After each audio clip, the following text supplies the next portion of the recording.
Oh, good morning again, and thank you so much for the very warm welcome. I've now been here in Taiwan for a few days, and I want to say I'm really impressed with the organization of the Taiwan Association.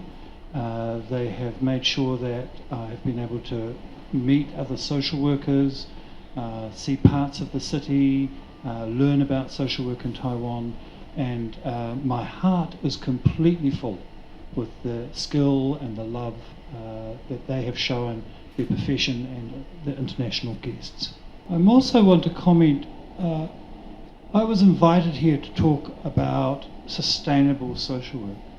How we as social workers can work with others to produce an outcome that is sustainable for people.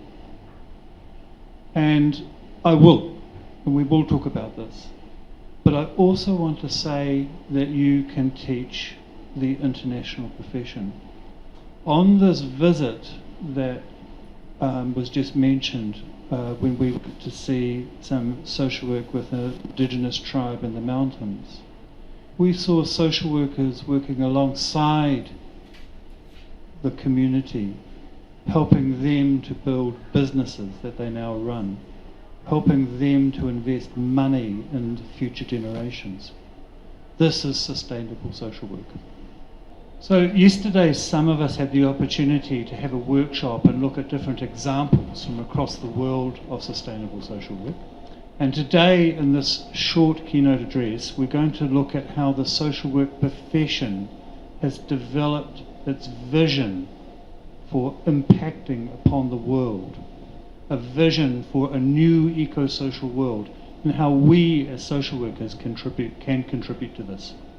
And I'm going to do this by talking about the social work themes that have been developed in the last 10 or 11 years. I'm going to look at a theme, first of all, from 2014. And in this theme for this year, we had social and economic crises and social work solutions. It was a time when the profession was beginning to change. It was beginning to have a new spring in its development. New flowers were blooming. And there were still some in our profession at that time that said, we can't talk about economics. We are not economists. We are social workers. We don't like it when economists talk about social work. And so we had to deal with this consideration. And through our international discussions, we concluded that social workers are in an ideal, a perfect place to talk about economics. We know which economic theories make people thrive and grow in the community. And we know which economic theories push down and suppress people's potential. And so we started to look outwards as a profession. We had spent some decades looking inwards on supporting the development of our profession. There were some of us in the profession that were scared to make a political statement, worried whether the governments might not like it. But from this year onwards, we started to be a bit braver. We started to wear T-shirts that campaigned for a new economic world. We started to celebrate and join in protests that called for economic developments that supported people on the ground. And an interesting thing happened in many, many countries. As social workers became more visible, more articulate on what theories work, what economic policies work and what ones don't, we found that governments started to pay more attention to social work. It was about this time that IFSW also started to grow. In about 2011, we had 80 national associations of social work. We have grown today to have over 150 national associations of social work. One of the reasons for this is that social workers in countries without national associations, often in countries with very small or minimal welfare systems, they would see what their colleagues were doing in other countries. and advocating for social work, advocating for a new kind of economic system. And they wanted to be a part of this. So they formed their own national associations, often supported by IFSW, and through watching this global discussion, they developed social work in their own countries at a professional level. So the next theme I want to talk to happened in 2018. There was a theme every year, but I want to talk about the themes where major growth happened for the profession. Changes in our thinking, changes in our stream of development as a profession. So the next point is at 2018. And this theme was promoting community and environmental sustainability. It had the word environmental. It made people think about climate change and global warming. And there were people, again, in the profession that said, aren't social workers busy enough? And they have to address social issues. Do they now also have to address global warming issues, environmental issues? And so we discussed this again, and we thought, yes, you cannot develop socially without developing an understanding of how to support our environments, to respond to climate change. Because we know that it is the poor and the vulnerable who will be most affected by global warming. So the global profession started to think, how do we address climate justice or climate change in our work? And then some of our colleagues, not in the main literature, not coming from the Western main literature, but some of our colleagues in other countries started to tell us what they were already doing. So for example, our colleagues, social workers like you, but in India, they were addressing climate change and social development in one method. They were going to villages where the forest had been taken away, where the companies had come in and deforested the area, cut all the trees down. Deforestation is, of course, terrible for the environment, but it's also terrible for the people that live in villages and communities around the forest. When you take away the trees and the forest, the animals go that people used to hunt and use for food. The medicines go that people used to harvest from the trees. The rivers dry up and suddenly there's no water. So what happens is young people, they leave, they go to the city, far, far away from their safety net of family and community, and become more vulnerable in the cities. And so social workers would visit these communities in a van or a truck. And in that truck were many, many, many seedlings of trees. And they would go and visit the community and go and meet the community leaders, and they would say, can we work together to replant the forest? Can we work together to restore the nature that has been stolen? And the villagers wanted to do this. I think people here who have been a part of a community activity will know how planting trees together as a community builds relationships between people. It builds a sense of solidarity. It builds a sense of hope for the future as people work together planting trees. I think we've all had the experience when we're working in a community situation and people are working together, where people are talking and the social workers are listening, and they say, my auntie is not able to come because she's sick. And the social worker might ask, who can help support this auntie? Who can support the people that aren't here because they're disabled or they're not able to participate? How can we reach out to other people in the community? And that is social workers working quietly but very effectively as people come together to plant trees. You know, it's something of a miracle when a community gets together and plants things with all the love and the intention of restoring the earth and connecting with each other. Somehow those trees, they grow really strong, and somehow they grow really fast. And it wasn't long before the birds started to return. I learned something so interesting. I was listening to a science program on the radio, and scientists have discovered that when the birds sing, it helps germinate the seeds in the ground.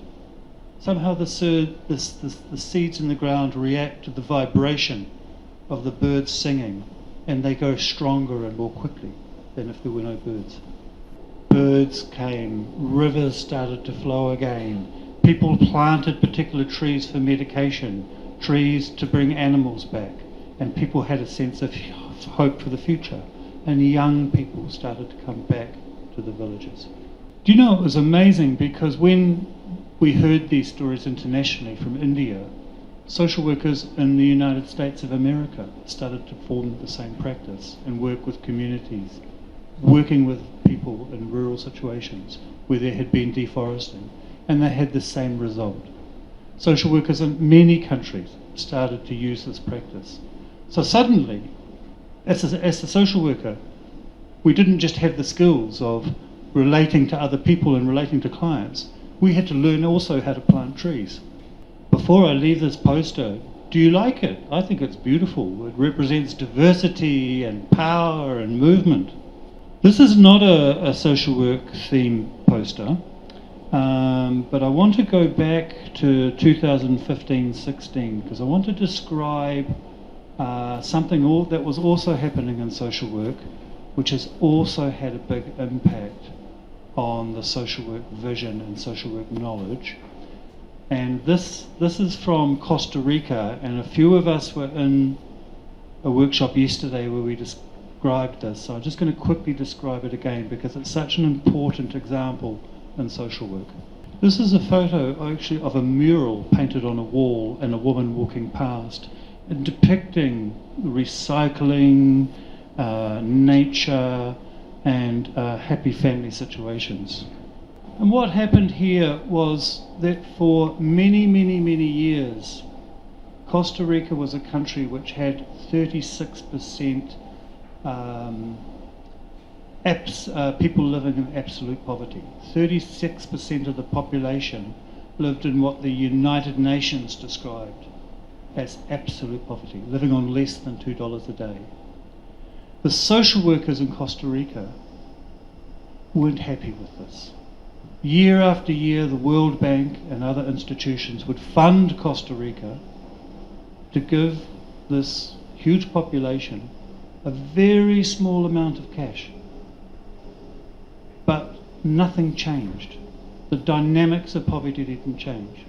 So the social workers wanted to come together and do something to make a difference. So social workers, just like you, same skills and knowledge, training as you, decided they were going to write a new law, a new piece of legislation that would change social policy of Costa Rica.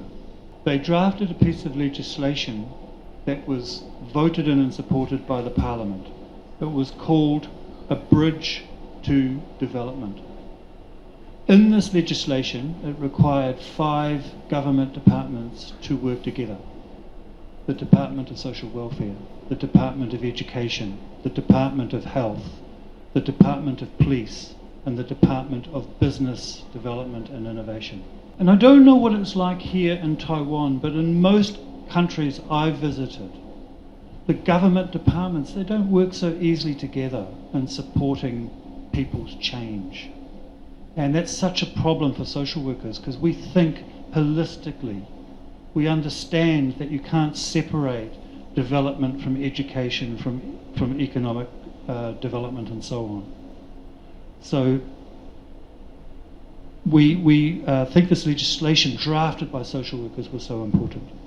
But there was one other important aspect to this piece of legislation which the social workers had put there. And that was that all of these government departments had one objective, and that objective was to work to fulfill the agendas set by the poor people, by the people who are living in poverty. So the social workers went into the slums with no electricity, no education, no health facilities, and they asked the girls what they wanted, they asked the boys what they wanted, they asked the women, they asked the men, and they got everybody together, and together they set an agenda for their own development. I haven't got time to go into what they said, but you can look at this up online and you can find it in many places on the internet. But what happened was within 12 months the official poverty rate dropped by 6%. And then in 24 months, in 2 years, the poverty rate dropped by 42%. Nothing had ever happened like this in the world before. So the power of the social work methodology, bringing people together to work with poor people, with vulnerable people, recognizing that vulnerable people have an important role to play in their own development and identifying their own priorities was the key to changing the poverty dynamics of Costa Rica. This was so significant that the United Nations at this time recognized social work as a key reference point for social development. Moving on from that example, under the pandemic, social workers from across the world wanted to come together to say that we should not return to business as usual before the pandemic. We do not want to keep taking and exploiting the earth and the environment. We do not want to keep generating inequalities. We want people's inclusion in the world. So IFSW led a process called the People's Summit, which we held in 2021. We brought together many of the global organizations, the Global Organization for Doctors and Nurses, for Architects, for Pharmacologists. We brought together the global bodies for engineering. We brought also with us the global trade unions. We brought with us the global faiths, the major global faiths of the world. And together we developed a People's Charter for a new eco-social world. And this again was based on a social work philosophy of inclusion, including people to be a part of finding solutions and answers. We weren't demanding from the governments change. We were saying to the governments, we can work with you and together we can make change. And in this process we wanted to be more inclusive of different philosophies from different places. So much of the international world is dominated by Western thought that idealizes the individual. But now we come back to another Social Work Day theme, which is Ubuntu, and it comes from Africa, and it celebrates the African philosophy of I am because we are. The connection between people and the interconnection between us all. A couple of years later we celebrated another indigenous theme, Buen Vivir, which comes from the indigenous movements of Latin America. And here the focus was on people's relationship with the land and having reciprocity from building our resources in the land and how the land can contribute and build our resources as people. Now we have this year's theme, this World Social Work Day theme, which is strengthening intergenerational solidarity for enduring well-being, for sustainable well-being. And we are shining a spotlight on the care that families and communities give each other. Because too often this care is not recognised by governments and policy. But we know when families look after each other, that's the best care possible. And that's our job. Every day we support those care arrangements. So here we are recognising and promoting that governments also recognise intergenerational care systems. All of these initiatives have helped other people outside of social work to recognise that we are part of a change in the world. Just as we are part of a change in every family and community we work with, the social work profession is growing in its ability to be a part of a change as the world needs to address so many complex social and environmental and economic challenges. So this is the last slide, and I just want to show you that you can translate this by clicking on the button here to any language. So you can click on Chinese and translate this. This is the policy that the IFSW members have unanimously passed, and it talks about the role of social workers in advancing a new eco-social world. This policy was welcomed by the United Nations as an example from the civil society of how we all need to move forward together. And so it's the only example from civil society that has been highlighted by the United Nations. So I conclude by thanking you for the contributions that you have made and will continue to make to this profession. Social work is one of the antidotes. It is one of the answers to this divided world that we are living in. Our role is so important for the future of this planet, and it's from skills we have learned from working with families and communities and knowing what works. So thank you so much from IFSW for the work you're doing, and we look forward to our continued journey together.